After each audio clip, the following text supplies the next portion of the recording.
區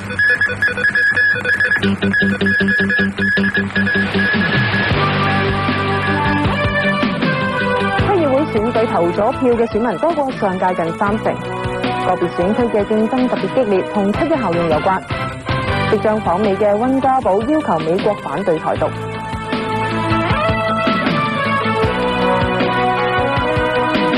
各位，歡迎收睇午間新聞，詳細嘅新聞內容。區議會選舉投票已經進行咗5個半鐘頭，整個上晝嘅投票情況都較上屆踴躍。我哋記者陳海欣會為大家報道最新嘅投票率，而3隊採訪隊就會分別喺中西區選舉新聞中心同埋元朗為大家報道最新嘅選情㗎。而家先交俾陳海欣講下最新嘅投票率。好啊，唔該晒何錦欣。咁區議會投票咧，由今朝7點半開始到依家咧，已經開始咗係大約5個半鐘頭㗎。我睇下最新嘅投票數字。咁咧，截至到中午嘅12點半，已經係有324000幾人去到投票㗎，投票率係有13.42%，比對上一屆咧係升咗2.33個百分點㗎，而總投票人數亦都比對上一屆多咗28.3%。至於每個鐘頭分區嘅投票情況，可以睇到投票率最高嘅係離島區，有17.38%。而最低嘅咧就係灣仔區，投票率係有10.56㗎。咁而中西區嘅觀塘選區咧，係今次選戰嘅最激烈選區之一嚟㗎。空降嘅立法會議員何秀蘭挑戰喺呢一區做咗12年嘅葉國謙。咁我哋同事趙麗如依家就喺觀塘選區㗎。趙麗如，係啦，你嗰邊咧投票情況係點啊？係啊，咁觀塘選區咧，其實有大約7000幾個選民㗎。咁越晏呢，就的確越多人嚟投票啦。咁但係而家呢個時候咧，可能就係食晏嘅時間，所以嚟嘅人咧又少翻啲嘅喎。咁兩個候選人咧都出動重量級嘅政治明星嚟到幫手拉票。由陳偉利報導。觀塘選區被視為7·1遊行之後市民政治取向嘅試金石，爭取連任嘅葉國謙面對8個星期前空降選區嘅何秀蘭挑戰。明星係咪選嗰個唔係選個明星啊嘛，係選個人啊嘛。有垃圾。觀塘選區被視為今屆區議會選舉入邊競爭最激烈嘅一個地方，兩個候選人都總動員拉票，希望贏得今次嘅選舉。雙方都出動政壇重量級人馬助選。葉國謙方面有民建聯主席曾鈺成、工聯會嘅鄭耀棠同埋陳婉嫻幫手。我哋每一區咧，兩個候選人都相信咧，越晏呢仲會多啲選民出嚟投票，所以到時咧又會有更多嘅政治明星嚟拉票㗎。好啦，先將時間交翻俾陳海欣。唔該晒，趙麗如。咁而民主派首次組成聯合陣線參選，喺80幾個選區之中，同民建聯正面交鋒，成為今次選舉嘅其中一個焦點。鄭麗京報道。喺北角區上次自動當選嘅蔡素玉，今次遇到挑戰。你好，哇！你都變臉幾快。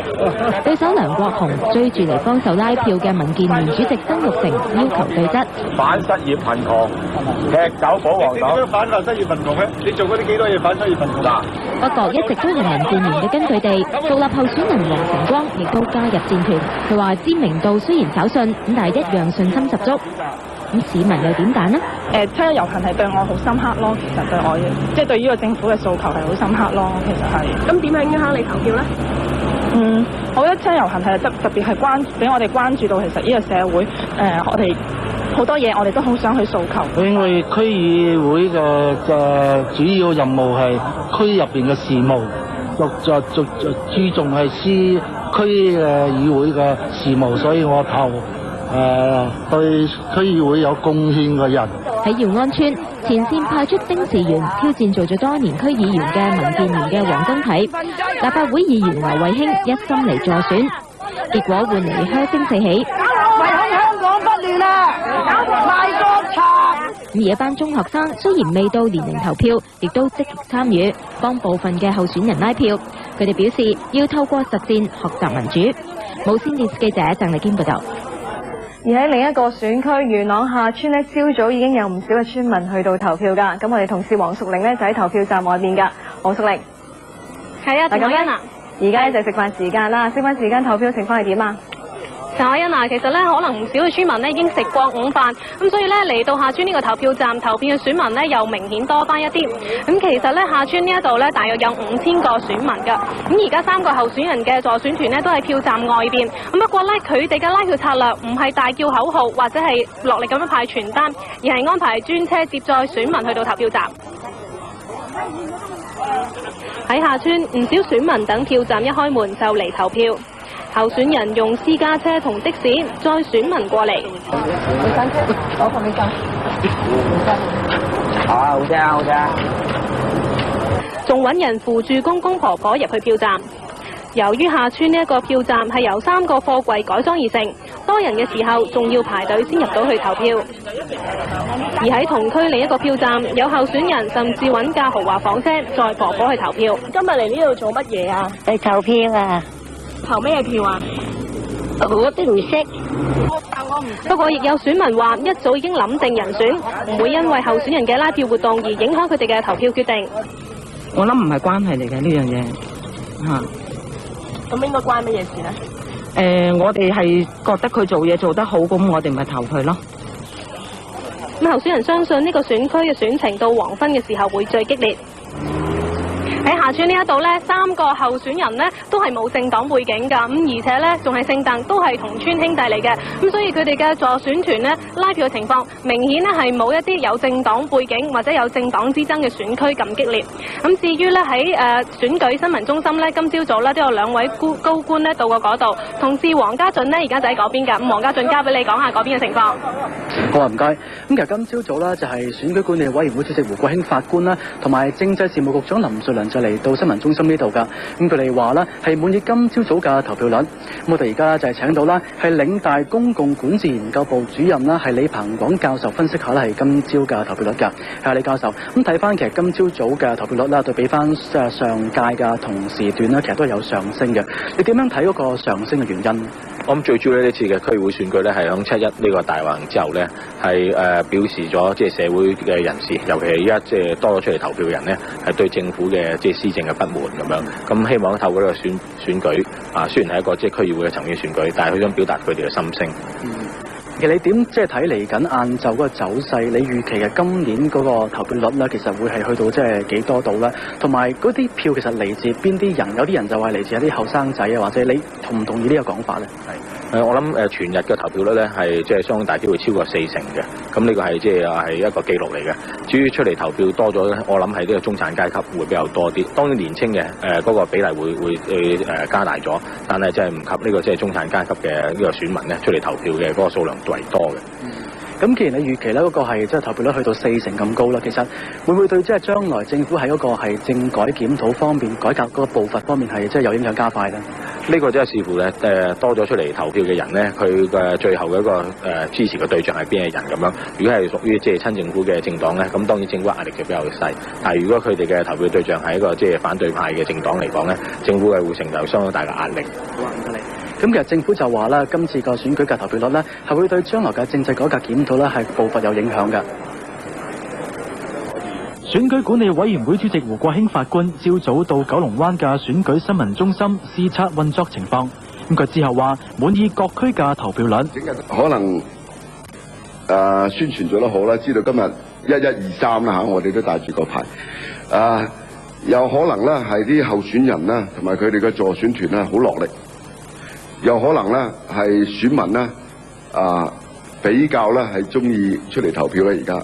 而政制事務局長林瑞麟就相信投票率上升，其中一個原因同7·1大遊行有關。咁佢預期今日嘅投票率會高過上屆嘅約35%。咁佢又話市民熱心參與選舉，會影響將來嘅政制改革檢討。因為我哋將來做呢個2007年以後政制發展嘅檢討咧，我哋係需要即係喺立法會以外、立法會以內都要即係達成共識，同埋對將來提出嚟嘅方案咧係社會上有支持咧，先能夠推動。咁佢又話，今朝早收到300幾個有關選舉嘅投訴，主要涉及張貼選舉廣告，當局會跟進調查。我嘅報道暫時係咁多，交翻俾陳凱欣。唔該晒外面嘅咁多位同事。咁而多名嘅政府官員朝早又到所屬嘅選區去投票㗎。行政長官董建華就呼籲市民行使公民權利，盡快投票。鄭麗京報道。行政長官董建華朝早同夫人董趙洪卿到中環堅尼地道嘅票站投票。董建華話：區議會係市民同政府溝通嘅橋梁，市民踴躍投票可以令到政府做得更好。我喺呢度呼籲所有嘅選民行使佢公民嘅權利，去票站投票，選出能夠最能夠代表自己嘅一個區議員。佢哋可以喺議會內或者議會外向政府反映意見，同政府合作。而多名問責官員朝早亦都到所屬嘅選區投票。政制事務局局長林瑞麟期望今次投票率可以高過上屆嘅35%。香港嘅民主呢係逐步建立嘅。每一次嘅選舉都係重要嘅里程碑，所以咧我好希望香港嘅市民，所有已經登記咗做選民嘅，掌握今日嘅機會出嚟投票。政務司司長曾蔭權朝早就到山頂嘅票站投票，佢話特區政府向市民負責，市民選出自己嘅民意代表，能夠更好咁樣監察政府嘅施政。但係佢唔肯預計7一遊行對選情有啲咩影響。無線電視記者鄭麗堅報道。選舉消息暫時講到呢一度，先交翻俾何錦欣講下其他新聞。好，唔該晒陳凱欣。我哋睇睇其他嘅新聞。下個月初出訪美國嘅國務院總理溫家寶喺北乾燥、吹和緩嘅東北風，1點鐘氣溫係22度，相對濕度62%。黃色火災危險警告係現正生效。而環保署預測，一般監測站嘅空氣污染水平係中等至偏高，路邊監測站嘅就係偏高。過去1個鐘頭，天文台喺京士柏錄得嘅紫外線指數係6，強度屬於高。新聞報道完，再會。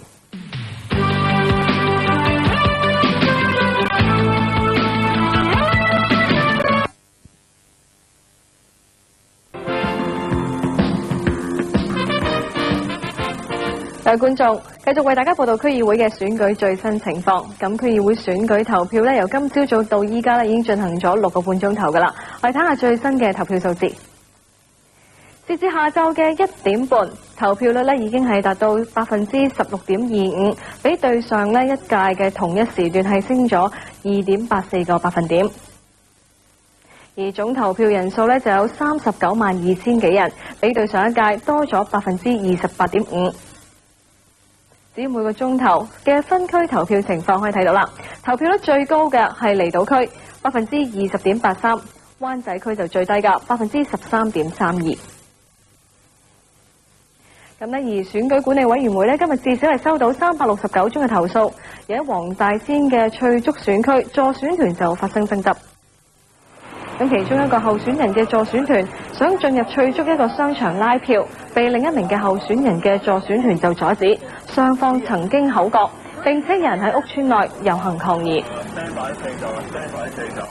觀塘坪石嘅選區係其中一個選情激烈嘅選區嚟㗎。民建聯嘅陳鑑林同埋前線嘅林心成就對陣。希望我哋大家都係用自己嘅功績嚟到表現俾我哋嘅選民知道，而唔係用一啲嗌交啊、抹黑啊咁樣嘅手法。地區工作我哋都有司徒華辦事處喺度啊，我繼續都係一路都係4年來都係有做地區工作嘅，所以地區工作大家都係旗鼓相當咯，唔會輸蝕俾佢。下一節選舉消息係喺3點鐘。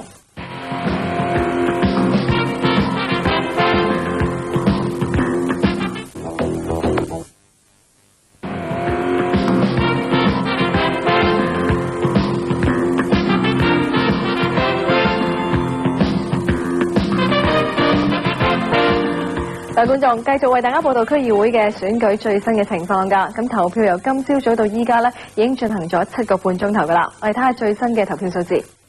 咁啊，睇到話截至下晝嘅2點半，整體嘅投票率咧係達到19.36%，比對上一屆同樣時段咧係升咗3.57個百分點。而總投票人數就達到468076人，比上一屆多咗30%。再睇下每個鐘頭分區嘅投票情況。咁我哋見到啦，最高投票率嘅仍然係離島區㗎，咁呢係有24.37%，最低嘅仍然係灣仔區，有16.13%㗎。咁而截至下晝嘅1點45分，選舉管理委員會就收到696宗嘅投訴。至於選情方面，東區嘅錦屏係其中一個選情較為激烈嘅選區。咁我哋同事陳佩瑩依家就喺東區嘅錦屏㗎。陳佩瑩啊，食咗飯未啊？食咗啦，多謝。咁午飯過後咧，係咪多咗人投票咧？